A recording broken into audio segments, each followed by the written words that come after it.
ولی welfare society اور Chitral scouts کے تعاون سے 5 روزہ فری آئی اور میڈیکل کیمپ اختتام پذیر ہوا۔ اس کیمپ کے دوران چترال سکاؤٹس ہسپتال چترال، گرم چشمہ، بمبریت اور اپر چترال کے ہیڈ کوارٹر بونی میں 1600 سے زیادہ مریضوں کا معائنہ کیا گیا۔ 70 کے قریب مریضوں کے کامیاب آپریشن کیے گئے اور 60 سے زائد ڈینٹل کے مریضوں کا مفت معائنہ اور ادویات بھی دیے گئے۔ آج ہمارے FCPS اسکول میں فری میڈیکل کیمپ کرایا گیا، جس میں جو ہے ہمارے طلبہ کو فری چیک اپ کروایا گیا، جس میں ان کو فری میڈیسنز بھی دیے گئے۔ ان کو ہمارے اساتذہ کو بھی ان کو بتایا گیا کہ ہم اس کو کیسے ریکگنائز کر سکتے ہیں، کچھ ٹپس دیے گئے اور ان کو جو ہے ان کا تعاون کیا گیا اچھے بھرپور طریقے سے۔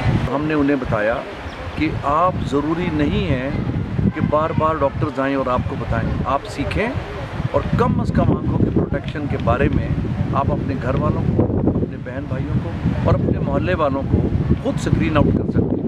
کیمپ کے شرکاء چترال میں موجود فرنٹیئر کور پبلک اسکول کا بھی دورہ کیا اور وہاں کے طالب علموں سے بھی ملاقات اور لیکچر دیے۔ ولی ویلفیئر سوسائٹی کے منتظمین کے مطابق وہ عبادت سمجھ کر یہ سرگرمیاں سر انجام دے رہے ہیں۔ اس طرح کے ایونٹ سے نہ صرف چترال کے لوگ مستفید ہوئے ہیں، ان کا فری علاج اور آپریشن ہوئے ہیں، وہیں پہ دور دراز علاقے میں ان کی دہلیز پہ ان کو سہولیات بھی میسر آئے۔ اشتیاق چترالی، سنو پختونخوا، چترال۔